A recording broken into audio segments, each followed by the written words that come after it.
All right. Well, I guess we'll go ahead and, what is it, 6:33? We'll go ahead and call the meeting to order. Kent, if you would like to do the honors of the chalice lighting. I will. I had to get my chalice. I wish I had a gavel. I'll just go like this. I'll make sure that you get one. Okay. Okay.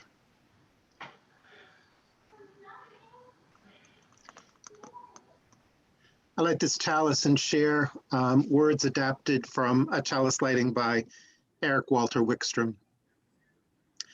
As we approach our agenda, let us remember that we are doing the work of the fellowship. When we do the work of the fellowship, we touch lives. When we touch lives, we change the world. May this chalice flame we now kindle remind us throughout our meeting of our ministry and our mission, growing spiritually, creating community, striving for justice, and learning to love. And I'll put this somewhere where I won't set my desk on fire. Or your sleeve. Or my sleeve. I almost did that one night. Okay, so the next thing that we're going to do is to approve the agenda. And I hope you all had a chance to look at the agenda and then also the packet for tonight that Bradley sent out. Thank you for doing that, Bradley. And then, so I guess, do we have a motion to approve the agenda? I would I'll so move. to approve. Do we have Okay, a I'll second? second. Okay, good. And Matthew, I did want to say that we will have you speak during the board liaison section of the agenda. Okay. I heard. Okay. Mm-hmm.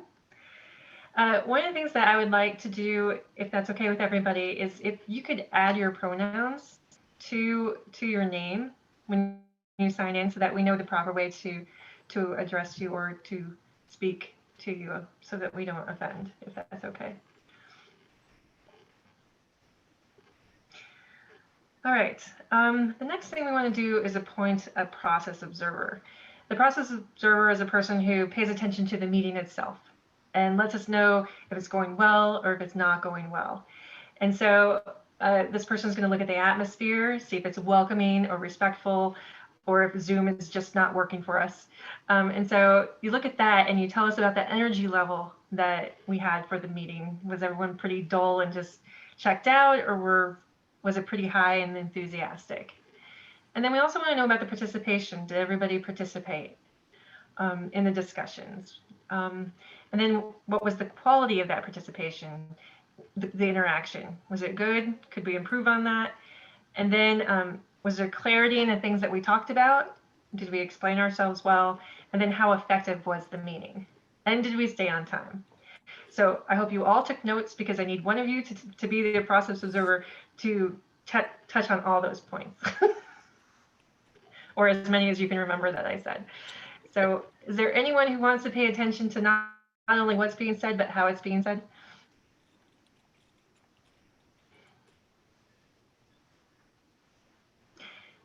You know, I think we could probably volunteer a person who came in late. Oh, I just raised my hand and said I would be the No, process. I'm kidding. Go ahead. Sarah, you will be our process observer for tonight. Thank you. So as energy level, participation, what we said, and the quality of what we said. Mm-hmm. Yeah, was there conflict? Did we speak over each other? That kind of thing. Yes, Kent.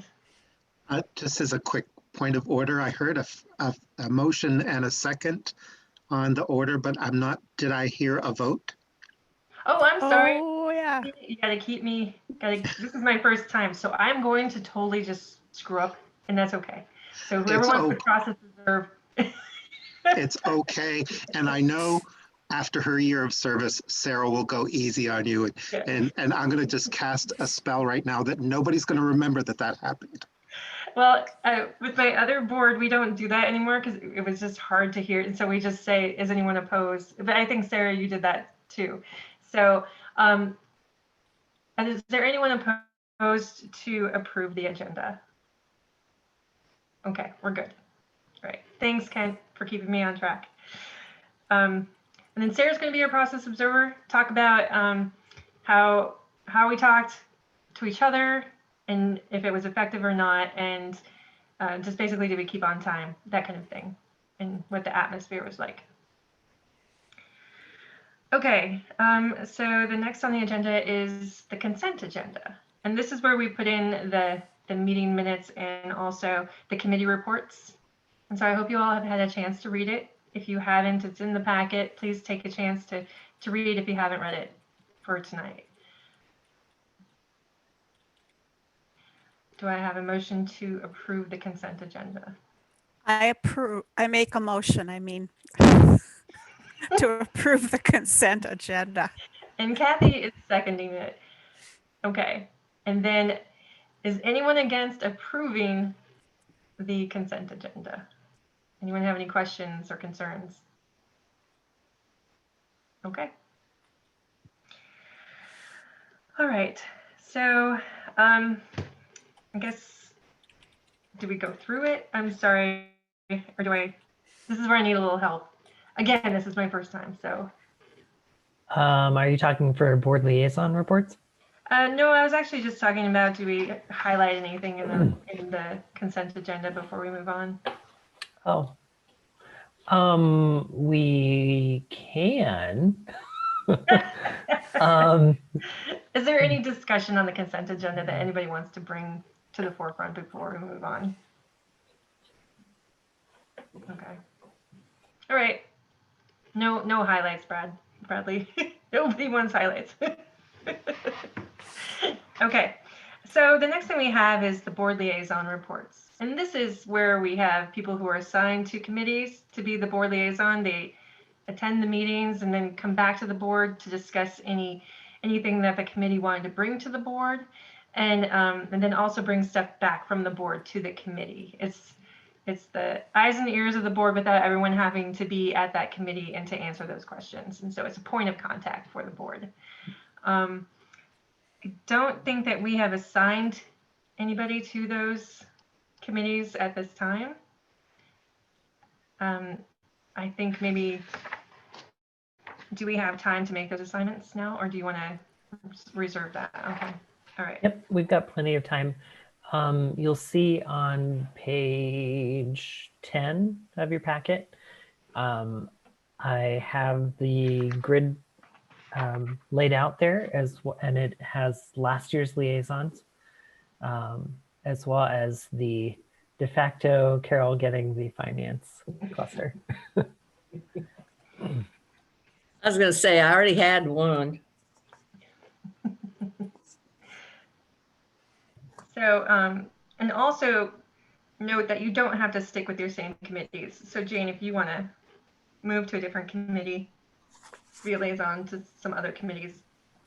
And we can also break some of the clusters up. Traditionally, we've done it by clusters, but some of the clusters are larger than others. And we have lots of people, so we can break it up if we need to. Right.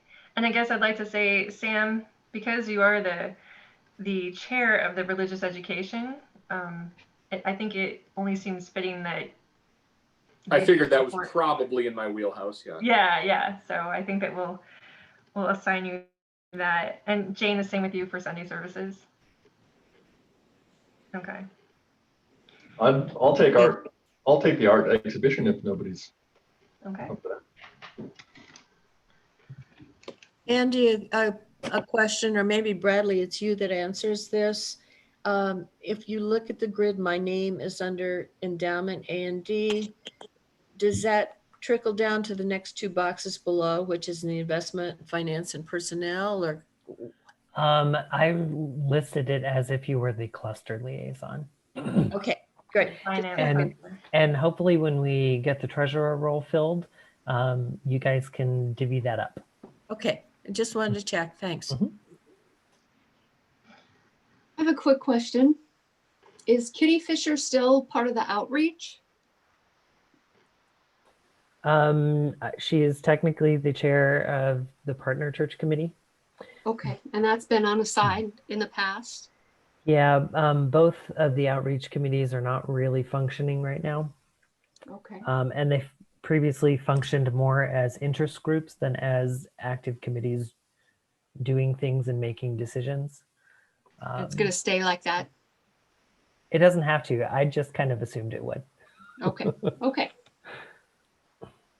So is anyone interested in being the liaison for the generosity team? I can do that.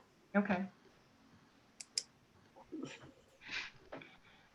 And then Who said that? Kathy. Okay. So the community building cluster, does anyone want to take on that cluster? You can put me down for that. Okay.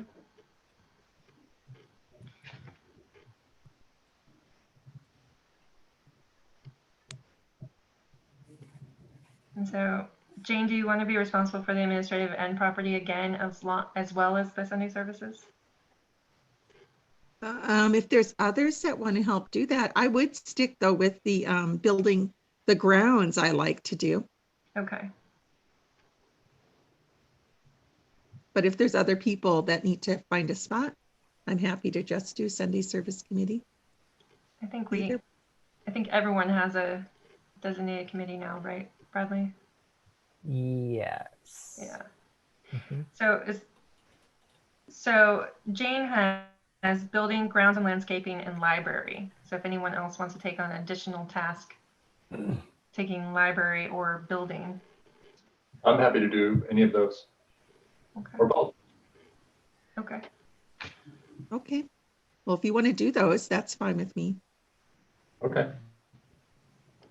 I'd say neither is too bad. No, it isn't. Lately, with big issues with the building, they've been coming directly to board meetings to report, and they don't regularly meet otherwise. And the library committee hasn't been active during the closure, so it should be pretty easy, I promise. Librarians tend to be difficult. Well, you know, Barb's got some spunk, but I think we're okay. Okay, so the next that I would like Matthew. Matthew, you are designated liaison for the youth. Yes. Yes, and so I would like to have a report out on what's going on with the youth and also your agenda item. Sorry, what was that?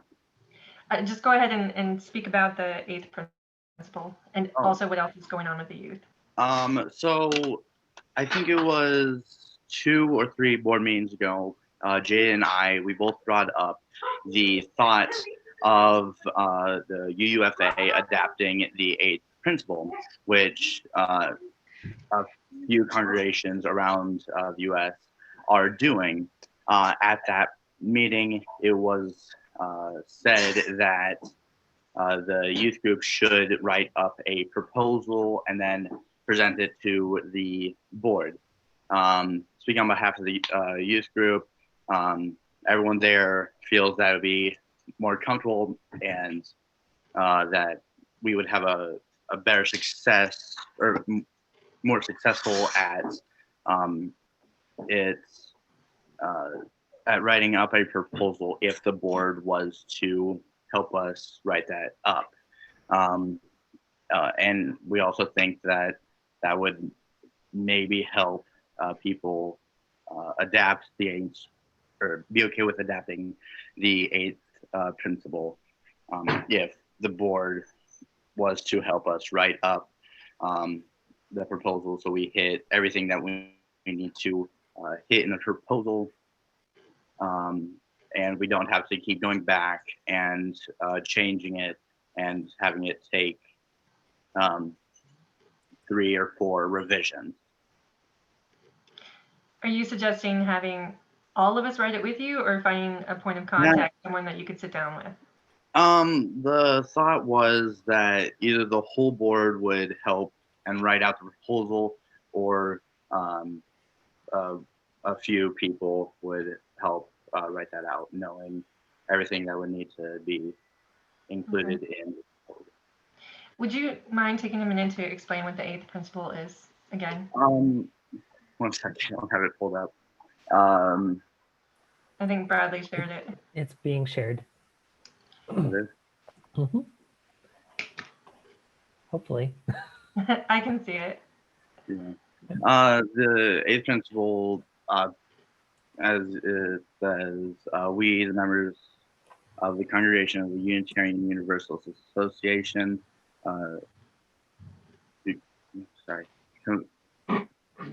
prevent to affirm and promote the journey towards spiritual wholeness by working to build a diverse, multicultural, beloved community. By our actions, that includes dismantling racism and other oppressions in ourselves and in the institution. So by adapting it, it would show that we are open to anyone joining. Not that we aren't now, but it would just help support that. And also by adapting it, it would help prove and make potentially the journey for the UUA as they are trying to adopt it, or as groups are trying to have it be adopted, it would make it easier for that to occur because multiple congregations already have it. I know, I'm pretty sure at this moment there's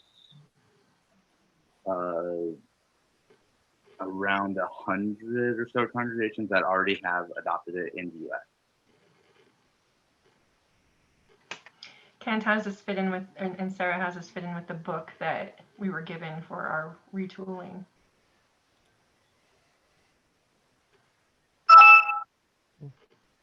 It fits in. Simple It answer. is. Yeah. What's going on in the wider movement is that, as Matthew correctly stated, congregations are adopting this as part of their mission and describing who we are and how we hope to move in the world. It's a grassroots movement that'll come back to General Assembly for a vote, which will probably take anywhere between 2 to 5 years to complete. And the wording that we have may not be the final wording of the 8th principle, but it'll at least get our intention to support this as a sign to of centering people of color in what we're about. Racism has been the source of, I'll be preaching on this at the end of February. And so it would be, I'll bring more of that to the wider congregation. I'm not sure if, I don't know if this is something, I'll need to check with other congregations to see if the board can approve this for the congregation or if the board recommends it to the congregation for a vote.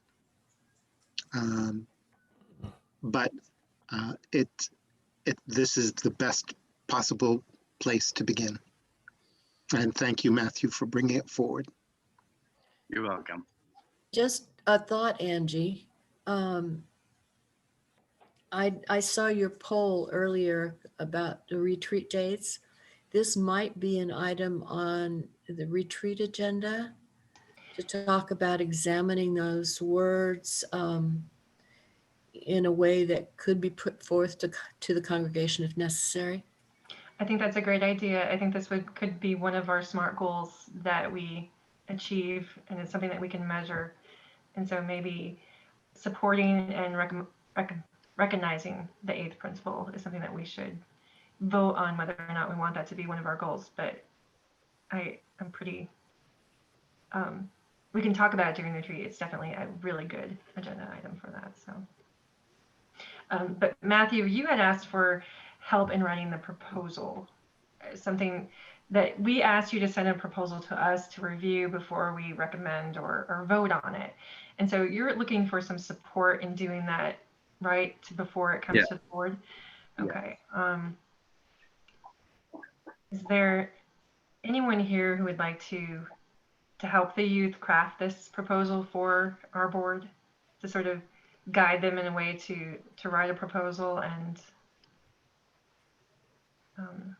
help them move One of the forward? things that I can do is check with other congregations that have already adopted it and see the language and the documentation that they used in presenting this to the congregation.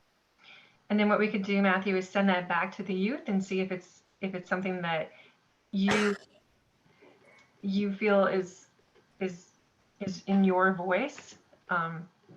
If it's not, then we can help you add to it, or you guys just even having a something that you can edit probably would be a lot easier than just writing a proposal. Yeah. So yeah, Sounds good. I think Kent, I appreciate having it be in our youth's voice, if that, at least to bring to the board, since it's something that they want to push forward. Okay. So thank you, Kent, for offering to do that for him, for her. They. Sorry.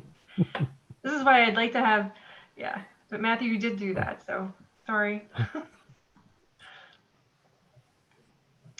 Okay. So we have under here, Jane, if you want to give us an update on the 75th anniversary task force. And Sure. The committee has met 3 times now, and our next meeting is the end of this month. And we are moving pretty forward. Kent joined us the last time because we wanted his input on what he felt we could reasonably do for the services. What we're kind of working towards is doing a different theme every service in October. And so October is kind of when we're thinking we will have our celebration. And we're hoping it will be in person or a hybrid, but we're fingers crossed, yes, but we're not sure. So we are planning some kind of a party as well as these 4, it's actually gonna be 5 Sundays. There are 5 Sundays in October. And Kent has offered to take the lead at least on 2 or 3 of them. And each has a different theme related to our history, our youth, our future, previous members. We have music and memories. So I can't remember which is what we've kind of put out, but it really sounds like it's going to be interesting. We're going to involve everyone who wants to be involved within the congregation. And the last meeting, we had 9 people there and 1 or 2 were missing. So it's a wonderful committee. I have not gotten anyone to take over the chair, though. I was trying to kind of sneak that in, but darn it, they're on to me. So no, no one's yet offered it, but you never know. But I'm still happily leading up the charge. And so there's some fabulous creative ideas, and I'm just excited about it. It's really going to be a lot of fun and some wonderful memories and good things going on with that group. So we're always open to ideas, though, and anyone's involvement yet. So is it okay if I'm a fly on the wall at one of those meetings? I'd just like to of course see the join us. And okay, good. You are welcome to. Our next meeting is Thursday the 28th. Yeah, Thursday the 28th at 7. Okay. You'll see it in the schedule of weekly activities. Yeah. Okay. Thank you. You can join anytime. Yeah. Thanks So- for the update. That's exciting. I'm glad to hear. And I didn't mention, I think the thought was that the budget for it would come through the Dream It Up and Do It Fund.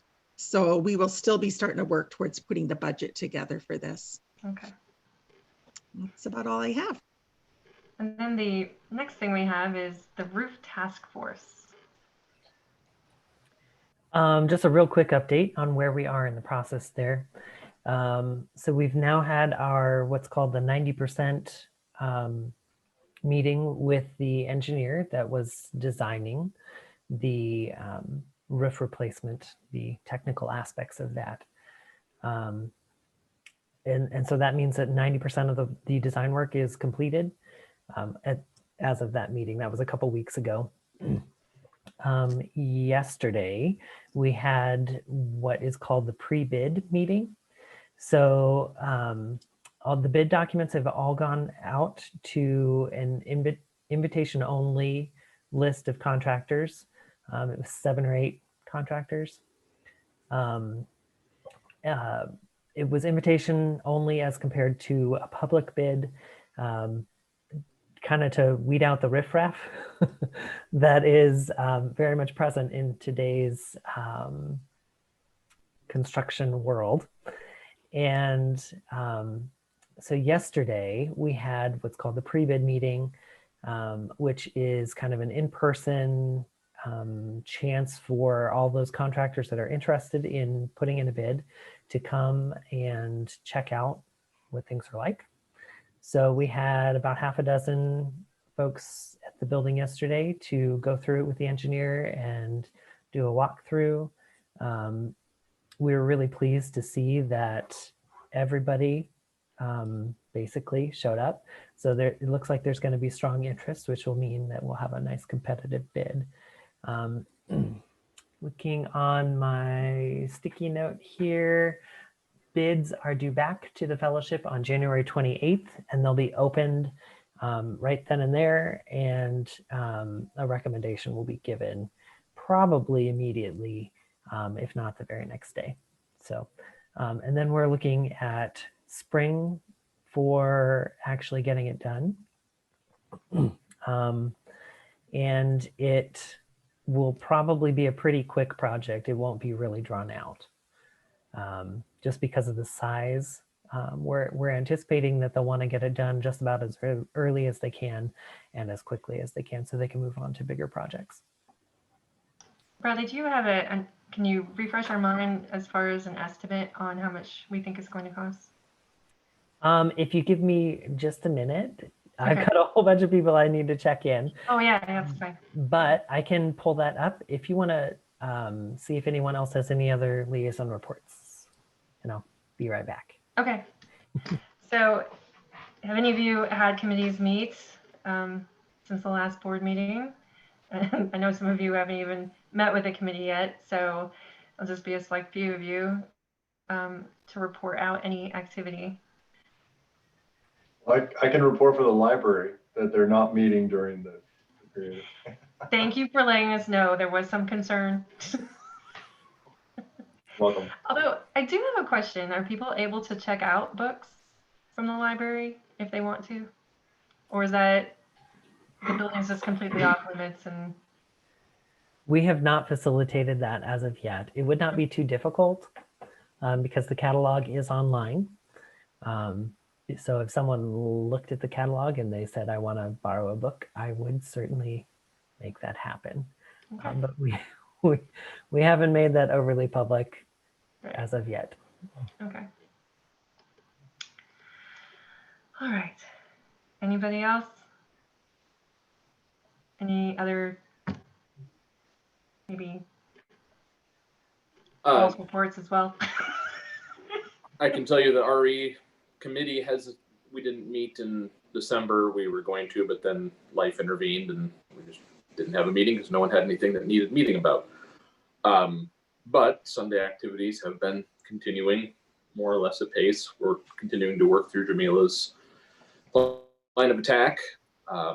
Numbers seem to be fairly stable. Kids seem to be engaging as well as ever. So far, so good. Great. That's great news.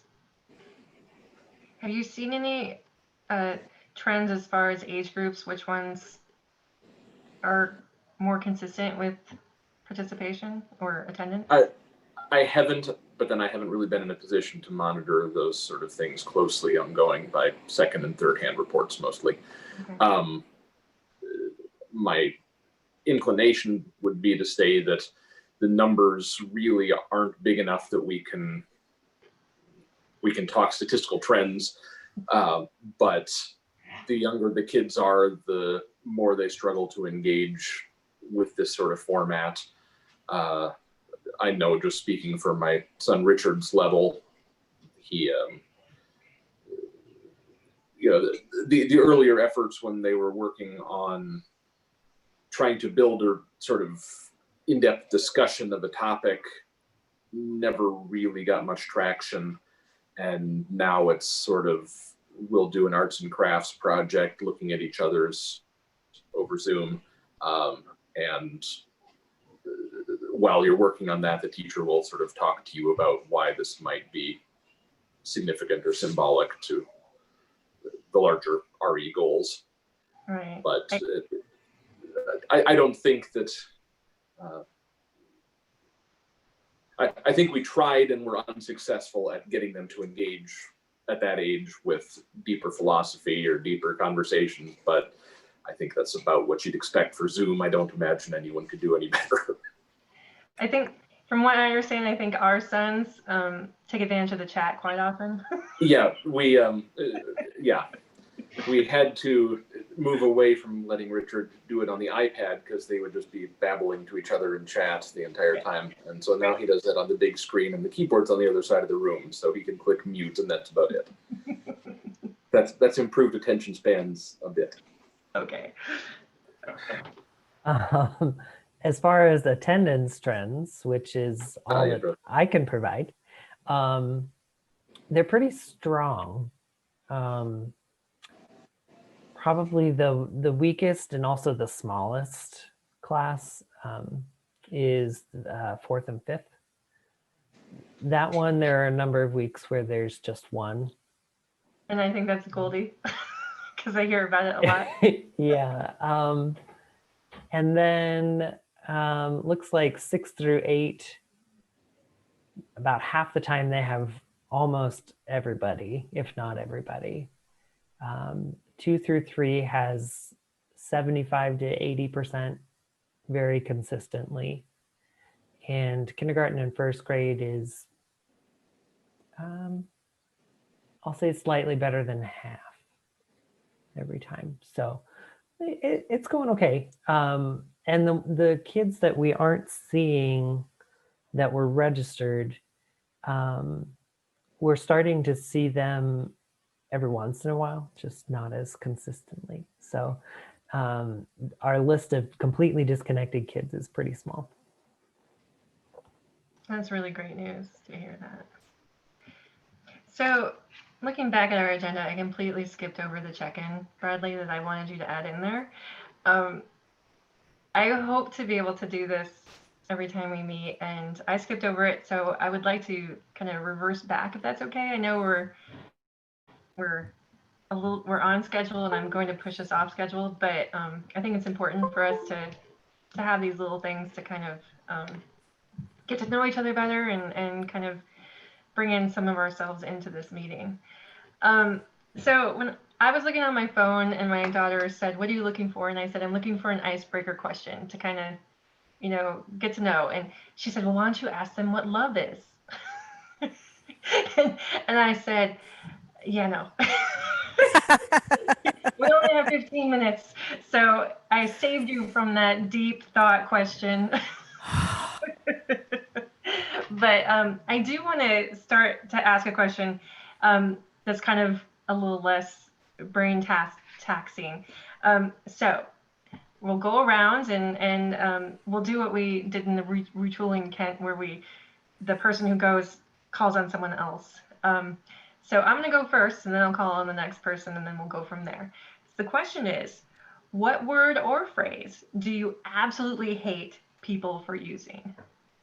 Okay, so my two just grates on me. The phrase is, if you will. And just that phrase just drives me nuts. And the other thing is, the word is irregardless. So those are the two things that just drive me crazy. So I'm going to go with Kent next.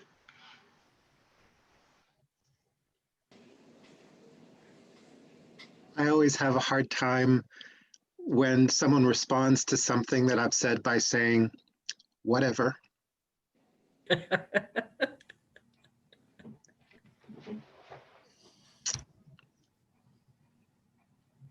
That's a hard one. Because it feels quite dismissive.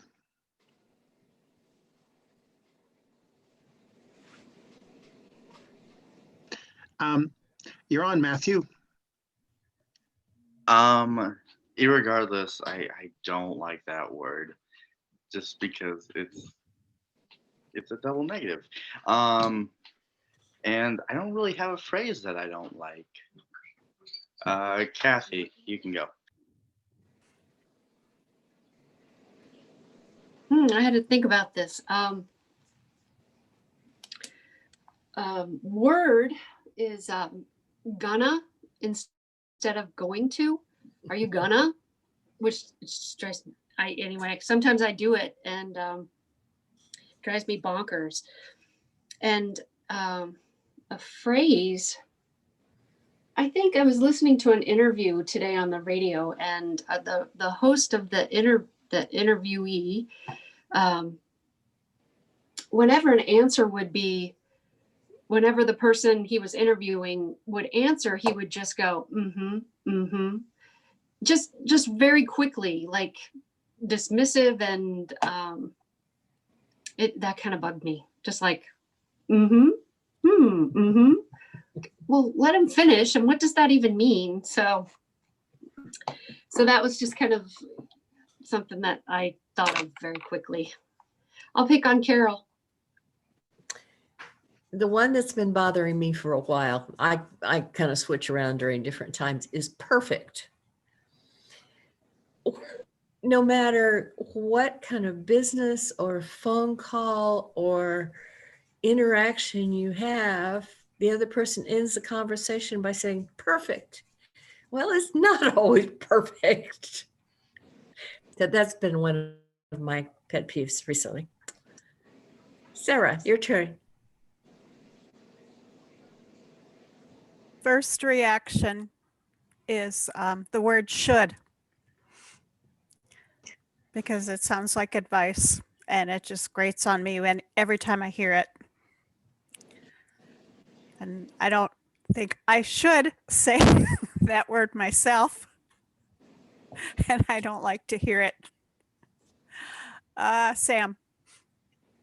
The one that immediately leapt to mind is common sense.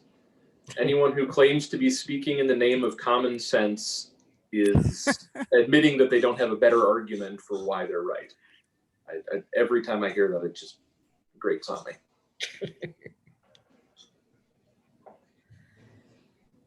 Who else left? Mike, did you go?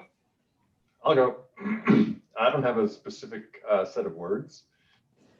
I would just say in general, Americans speaking French, including myself, is a bit of a frustration having come back from France. My wife is sort of she's a writer, editor, and I bought her a plaque that really fits her approach, which is the little plaque says, "I'm silently correcting your grammar." So it's more grammar at our house than it is words. Let's see who's left. Bradley. I too am not. I don't have a particular phrase, but I'd have to go with grammatical errors.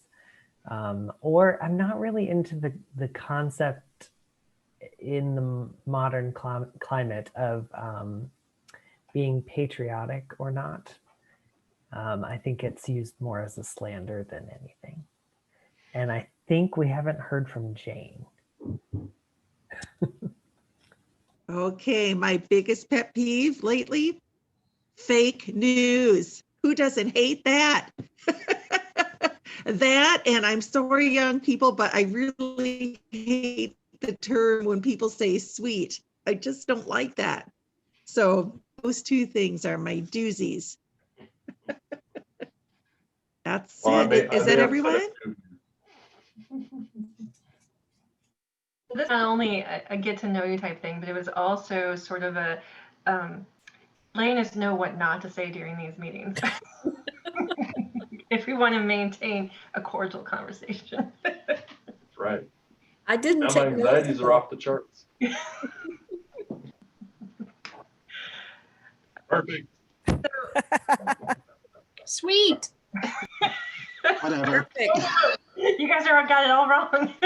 I was going to ask what your childhood nicknames were, but then I thought that then that would cause everyone to start calling you that. So, all right. So the next thing that we have on our agenda is the financial report. And Bradley, I'm assuming you're going to take over that conversation. Angie, before Bradley starts that, can I do a backup also? Yeah. Bradley said the bids for the roof are going to be open on what, the 28th or the 29th? Yes. Does that require board approval because of the size of It the? will. We will open them and preliminarily accept one without sending them notice. We'll seek board approval before that happens. Okay. Mhm. I'm Yep. sorry, we just didn't Oh. talk about it and I didn't know No. what the procedure was. And while we're on that subject, in let's see, it must be the November minutes. There's an addendum. So not in this packet, but the previous one, that kind of outlines what Dave and Larry were thinking the cost would be and the funding sources. Okay. So the first phase is about $150,000, and the second phase is $130,000. So if you want to check out kind of what they've got in mind right now before things get finalized, seek out the November minutes, and if you need those, let me know. Okay. Thank you. On to money. Money. Okay. So as you know, we don't have a treasurer. So I basically just did the normal treasurer's report because it's just plugging figures in for the most part. It looks like we're going to end the year on, that's the wrong report, with about $15,000 in surplus. So it was a good year. That's a combination of some increased non-pledge income and mostly decreased expenses. I will talk more about what expenses were decreased when we have our discussion around what to do with the surplus next month. So I hold that off until February because inevitably there's something that trickles through into January. So it's just a little cleaner if we just wait on that. We've got our standard goal of 1 month's operating expenses in checking, and we've got about 3 months in savings. Pledge income came in at about 94.5%. So that was down from the last couple of years, but not so much that it really hurt. Other than that, there really weren't anything, it wasn't anything in particular to bring up. Some line items were under and some were over, but a lot of that happened earlier in the year. And so it's stuff we've already discussed. So it was a pretty standard month. Did anyone have any questions or things they'd like to know more about?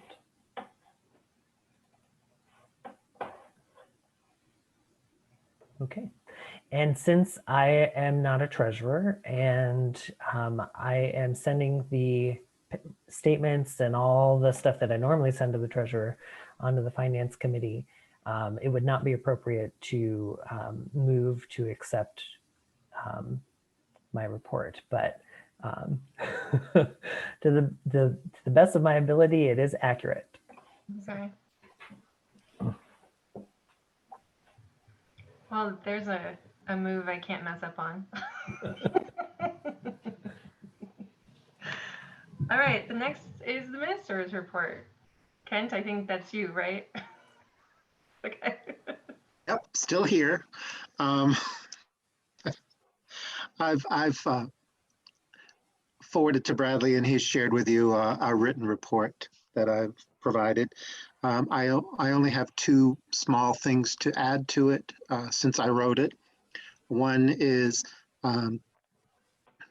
requesting for a volunteer to do the board welcome this Sunday. It is open, and if you would like to do that, either live, if you're going to do it live, there is a rehearsal every Saturday at 10 o'clock in the morning, except for the Saturday of the Sunday service, Sunday morning service committee meeting, which it is generally at 11 then after following the meeting. And then of course the service on Sunday at 11. If that's not convenient, we're glad to have you help you record a welcome, which we can then play, which Kathy has done some really fine recordings, as have other members of previous board. So keep that in mind. It's not too painful, and it's a great way for the members of the fellowship to know who are the people on our board. That's an important thing. The second, and if there's a volunteer now, I would welcome a volunteer. If not, I would like to have a volunteer by tomorrow, and you can reach me by email. The second thing to add to the item is in the form of a request for consideration that because of COVID and because of the additional duties and challenges of fellowship work, the staff did not use a good portion of professional development funds this year. And I wanted to ask and recommend, in the past, I think once before, unused funds in that line were put forward to the next budget year. And I'm asking for you to consider doing that, because we'll hopefully be able to do more in line with professional development next year. In fact, we may need that, as we may need additional training moving into hybrid services. So do you mean this year Yes. to I move it mean, into 2021? Yes. Thank you. I'm one of the two things that have really hit me with the almost 11 months of pandemic is I don't know what day of the week, and sometimes not what month, sometimes not what month. Now we can add year to that. And I'm having a hard time remembering names. It's very, very strange. But anyway. And unless you, and I'm open to any questions you have about the report or how ministry is going. I think Matthew had a question in the chat. Oh, whoops. I guess I sent that just to you, which I didn't mean to. Yeah. Would I be allowed to do that reading? Of course. Okay, thank you. Are you considering it until tomorrow, or was that a volunteer? I'm considering it. Okay. Guess No pressure. I'm glad you asked that, Matthew, because I was going to say, yes, it would be wonderful if our youth would participate in the board welcomes as well.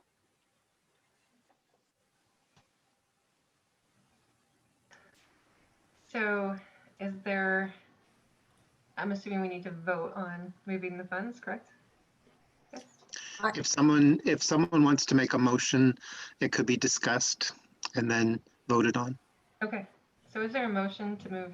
I would move that the remainder funds in the professional development line for 2020's budget be rolled forward to 2021 for professional development access for the staff. Okay. Is there a second? I'll I second that. second. We have second and thirds, Bradley. Mhm.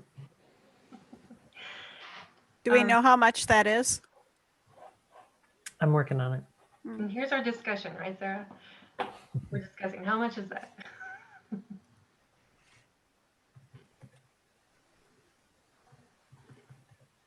Can you share with us what usually these funds, do they pay for room and board too, for professional development? Yes, if we go to conferences or General Assembly when it is a live event, this year General Assembly is a virtual event. So, and it was last year. So that was one of the reasons. Typically, General Assembly uses up the remainder of my funds, Okay. and that's not going to happen this year.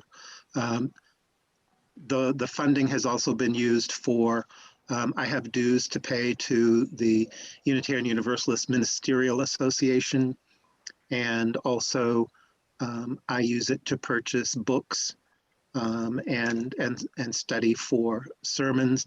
And this year, a significant number of children's books, which I have then placed in the library. So all of the picture book stories that I've shared in Time for All Ages are now in the library. Great, that's good news. Anyone else have any other questions? It looks like Bradley put the amounts in the chat. So I was just looking up the amount for professional development. The budget is 1,500 for this year. Oh, that's just me. Okay, so we got 1,500. Just looking down the budget here. Have I missed another one there? Go up about 5 lines or so. Okay. And you'll So see overall, professional yeah. stuff. So overall, we're looking at approximately 7,000. Do we know how much is left over from prior year? Yeah, Bradley put it in the chat. Looks like there's about. Oh, okay, sorry, I didn't. That's okay. One thing to consider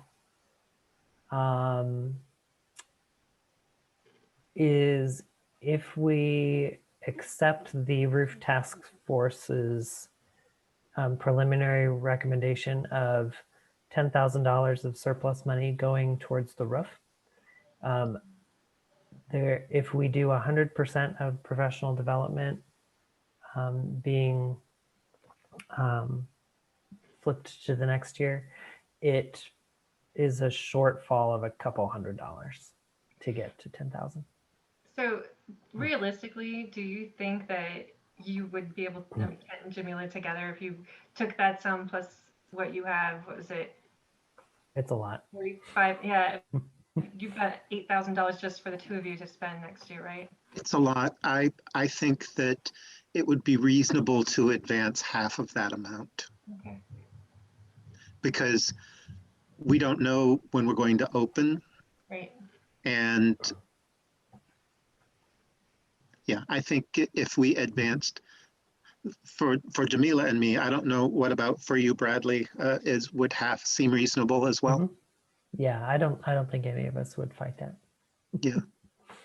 Bradley and I had talked about it, but we hadn't talked about percentages, but half does seem reasonable, and I would not want to impact the shortfall of plans of the roof project. Okay. So I guess we need to. I'd be happy to amend my motion that we roll forward half of the remainder of professional development funds into this current budget year for professional staff. So I that- wonder. Go ahead. Sorry, go ahead, Sarah. Mhm. I'm just wondering if the question ought to be would be more aptly settled when we understood what other use. And we were going to have this other discussion about the carryover and uses of the carryover. And I wonder if we ought to include or we ought to postpone until we've had that discussion, because that may impact how we feel about this particular one. We certainly can. So what happens with budget surplus money here? It gets moved out of income and expense and into a designated fund to then be divvied up however. So it moves from budgeting to non-budget. So it would be okay if we waited. It would be okay if we did it now. I'm fine with either. My view is I have no issue in principle with the motion, but I just wonder if we ought to do it in context of the other piece. And I will say I'm not prepared for that. February, right? February is when we're talking. Yeah. So I Yep. guess I have no intention for the funds that would be taking them this month, so wait, that would be just fine, and I appreciate your consideration. Would you like me to withdraw the motion so we can be formal here? Sure. I think that's good. Perfect. We'll table it for next Yeah. meeting. Okay. Okay. And that concludes my report. Thank you. I did have a question. Let me find it here. I wondered if you could elucidate a little bit, Kent, on sociocracy.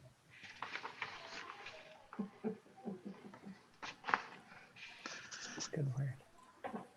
Sociocracy is similar to the way that we answered the question that Angie opened at the beginning. Every person in the room has the opportunity to answer before a decision is made.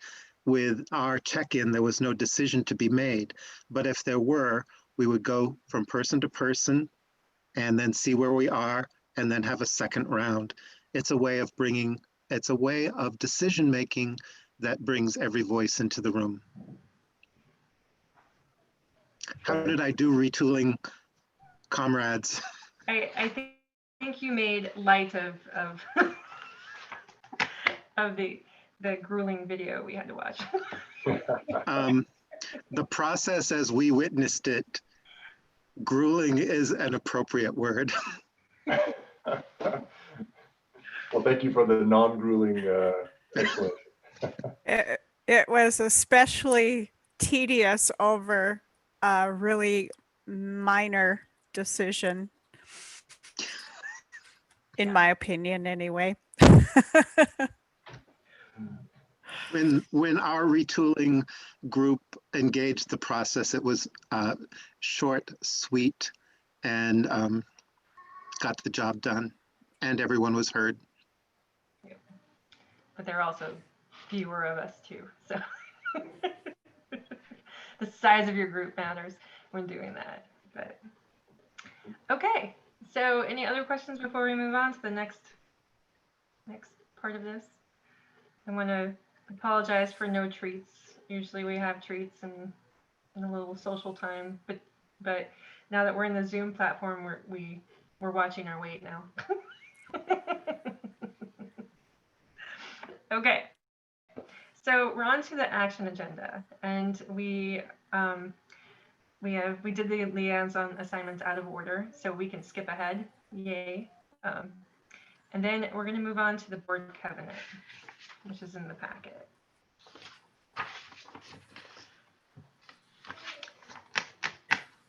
Yes, what's in your packet is the covenant from last year. Just quickly going through those in case they are a little cryptic. One board, one voice is in reference to, we have our discussion here on the meeting, and then when it comes to relaying information to the congregation, we all have the same, we make a decision and we stick with it. Make sure all are heard is pretty self-explanatory.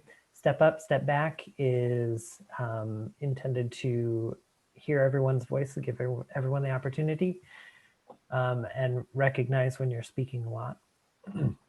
Be prepared and present is self-explanatory. Make regular attendance a priorities, self-explanatory. Be generous.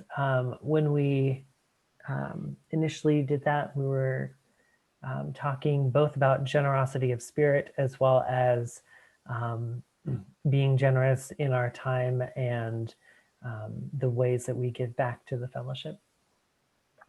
Reaching out across the fellowship is pretty self-explanatory, as is being open to learning things from the congregation. Being a conduit of communication is tied to trying to be effective in how we communicate, and having a two-way conversation between the congregation and the committees and the board. Appointing process observers, self-explanatory, and acknowledge and celebrate success is also self-explanatory. I guess I would like to say that I would like us to take a hard look at this, and maybe not tonight come up with a new covenant, but take a hard look at this, and then it's one of the things that we can do at the retreat is to revise this if we're not happy with it. If we think it fits our needs for 2021, then we can stick with it. But I want you to take some time and really look at it and think about it, and come to the retreat with either you're satisfied or you would like to make some revisions, and we can talk about it then. But I do want it to reflect how we're feeling right now about the board. I think in 2020 things were a little bit different. When we did the retreat, or when we came up with this covenant, I think we had different aspirations than we will this year, and different points of view maybe from different people. And so this is again something to look at and consider, and then we can come back, and if it's okay with Bradley, if that we come back and make this, solidify this for 2021 after the retreat. Or, it'll be one of the first things we do.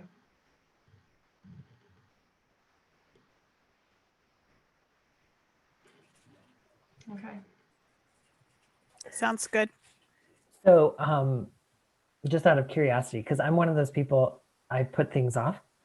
So does anyone have a recommended method for doing that that's been helpful for them in the past? How to create a covenant or how to edit one? How I would say how to sit and discern what you might want in a covenant in the next week or two.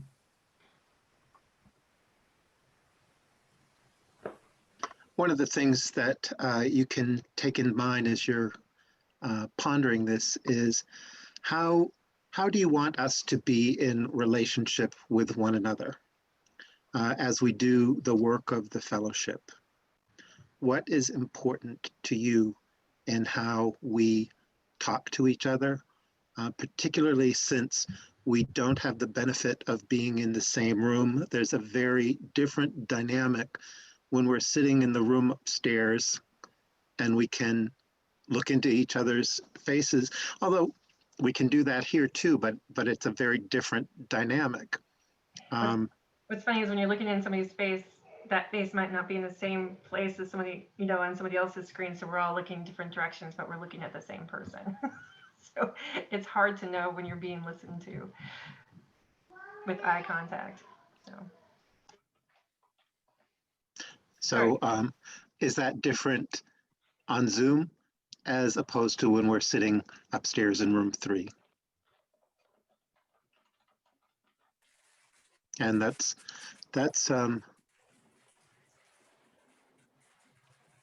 I think one of the things that having gone through this for as long as we have, I think we're getting better at it. But I still think getting it down on paper is going to be a good thing to do. And I guess I'd like us to write this as if we're staying in this virtual realm. We can revise it if we do end up together sometime in the middle of the year. Maybe we can consider it a fluid document and make some revisions if things change. But for right now, I'd like to have this covenant be focused on what it's like right now and what we want to accomplish during that time. Well, I think it would be helpful just before the retreat to have it in our packet with like a reminder on the agenda. This is what you need to think about. Otherwise, I would forget. Even though I promised tonight I will think about it. cross What my I'll do is I'll heart. send you an email every day until the first retreat. No, I don't have time for that. It's like could put it on a recurrence cycle, I suppose. But no, I definitely think we'll put this covenant in the packet. And I think what Kent said is good food for thought. I think so too. Thank you, Kent, for that.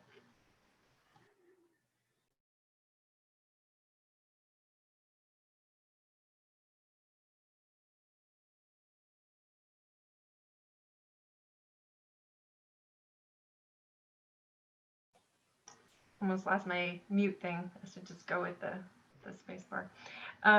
So the next thing on our agenda is the closure checkpoint.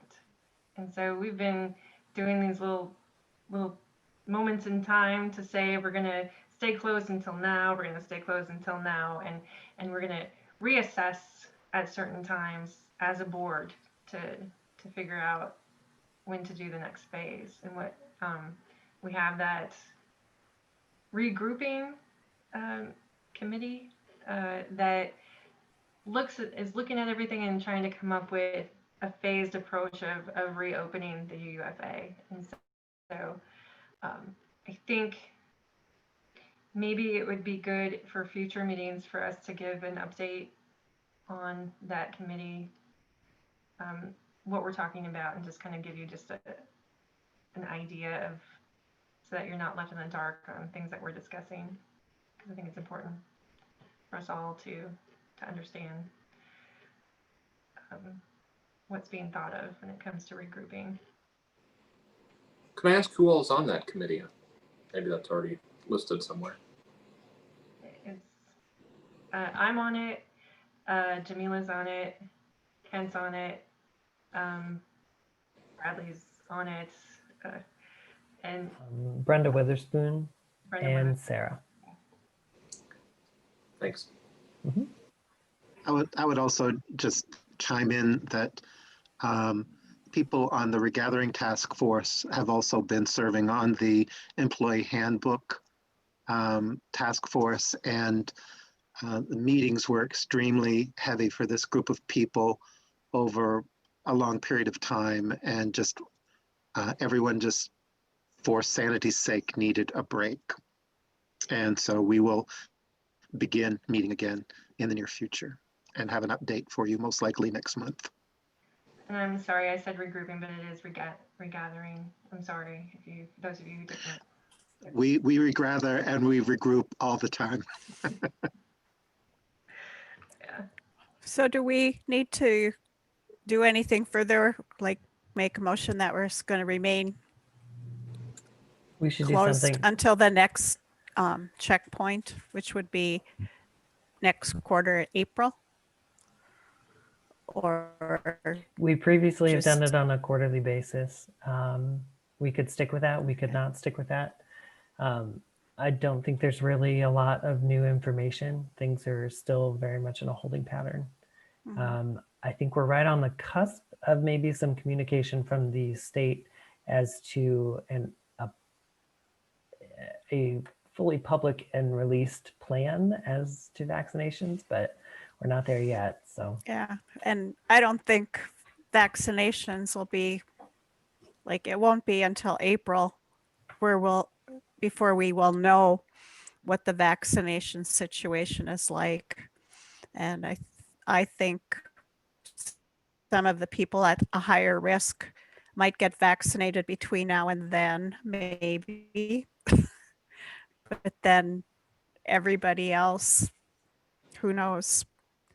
So my recommendation is we just keep going as we are and check in April again. And does that need to be a motion, and do we have to vote on it, or just? we voted on them previously and that sounded like a motion. Then that's a motion. Woohoo. Do we have a second to? I second that, Sarah.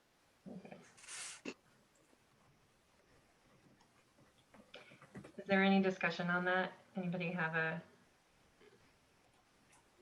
comment or an opinion on that they want to share? Okay. Then we have voted to remain closed. Oh, that always sounds terrible. The building stays closed until April. We do April 15th, so it's like tax day, so we don't forget. Will it be I at the just went with next the board board meeting? Is that tax day? I would just add to the conversation that we'll really pay attention to the recommendations of the health community, but also to the Unitarian Universalist Association. And this board moved with lightning speed when they said you need to close. I don't think that the reopening is going to be as quick as we were to close, but we will really pay attention to what the Unitarian Universalist Association offers for guidance. But our health community will take priority over that.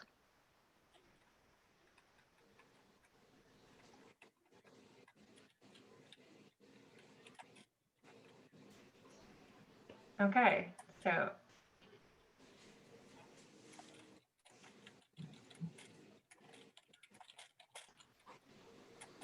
it looks like that we may be ahead of schedule. Moving on to the next agenda item. Items for the good of the fellowship. And so we have some items for future meetings there. I don't know if you guys have the agenda in front of you. Would you like me to read what they are if you don't have it accessible? Anyone not have the agenda? Okay, Matthew. So we have congregational class on transgender issues, leadership development, employee handbook, ministry evaluation process, affinity groups, the Congregational Life Committee, and Dream It Up and Do It Fund, those things. And so we'll just go through, Matthew. And so the first thing that we have on there is congregational class on transgender issues. I don't know.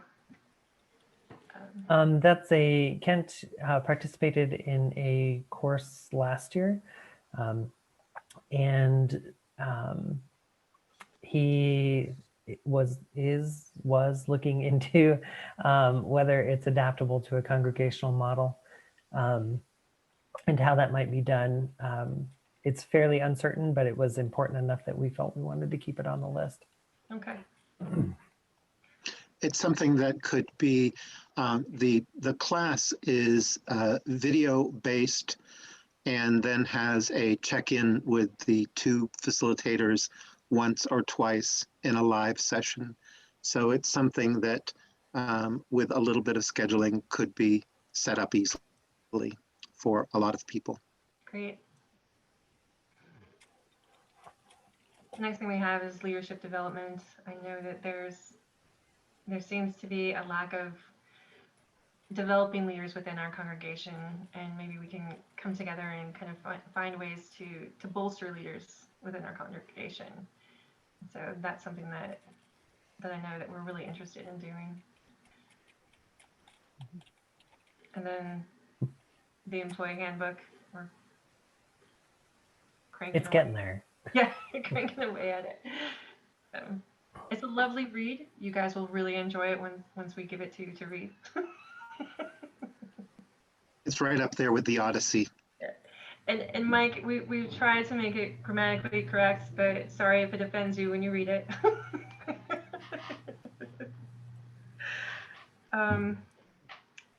So the ministry evaluation process, that was something that we were really kickstarting last year before COVID hit us.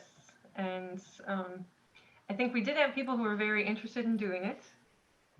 It just hasn't resurfaced because we're no longer in person and things just seem a little harder than they used to be. So, and affinity groups. These are the groups that use our building, but aren't really part of the congregation. No, these like are the activity groups essentially. Like the meditation. Right, some meditation, Women of Wisdom, book group, all those groups, trying to provide some guidance as to what exactly that means and provide some responsibility, some two-way responsibility, so that everyone knows what's expected of these groups. And hopefully we can bring some of those people that are connected only through those groups into greater fellowship life. I met with Sue and Dennis Dake early on in the pandemic to kind of go through the stuff I had gathered from a couple of congregations in the denomination. And it just didn't get off the ground beyond that, but we do have a good starting point there. So can we maybe take that work and go forward with it? I'd be willing. I think before being president, I was willing to start with it, and I'd be willing to keep working on that. Now that I'm not president anymore. I will have to take a look and see if it's to a point where I can pass it off. It might not quite be there yet. So did they come up with written? Okay, did they come up with written stuff? We looked at a couple different congregations, Because written materials, and we had made some edits, but we hadn't quite merged everything into something. So it's okay. Well, when you get a chance, you can send it, because I do have the stuff that we started with the two congregations that we'd seen before, that the Phil Lund or something had pointed us to. So yeah, if there's anything further written, but you don't have to do it right away because I know you're busy. So my computer was dying. I was on its last leg, so everyone kind of froze, but I think I heard most of it. But Chris came in like a stealth fighter jet and plugged me in, so I think I'm good now. But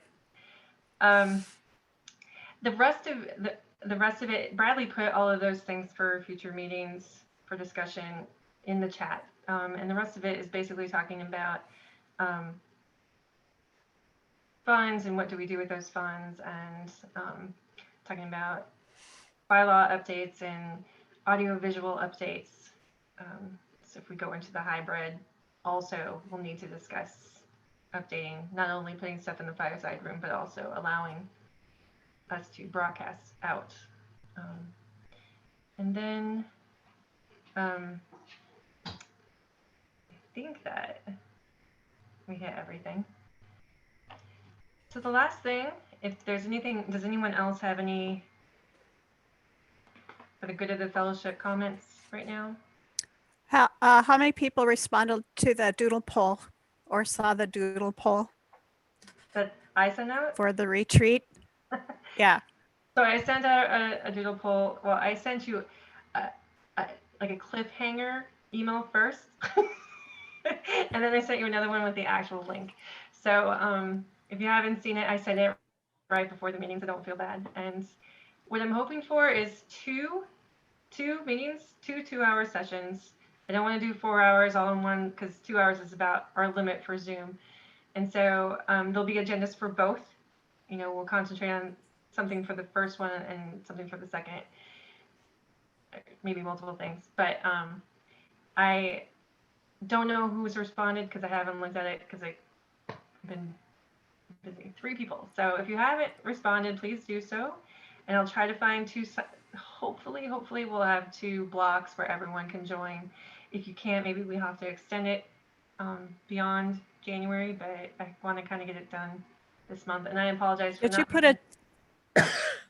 you put a deadline? I didn't, but I'll do one now verbally. Can you please have it done before the end of this weekend? So by Monday, that would be great. I would appreciate that. Okay. Anybody else have anything they want to bring up now? For the future meetings, you might want to consider adding the 8th principle. Yes. And I do want that to be a larger discussion during our retreat. I will just point out that the calendar items, for those of you who are not familiar with how our general process works for how we develop these board meetings, ELT meets the fourth Wednesday of the month to consider the next board agenda. So if you have things that come up in your dealings with your committees, feel free to reach out to ELT by that meeting, or you can drop in on the meeting. It's on the calendar, whatever works for you, just so you know. Okay. And so, and don't be afraid if you're the only person in the room. You don't need to close out and come back in. Other people will start to join. All right. So, process observer. Do you want to give us a report on how? Oh, Kent. Yes.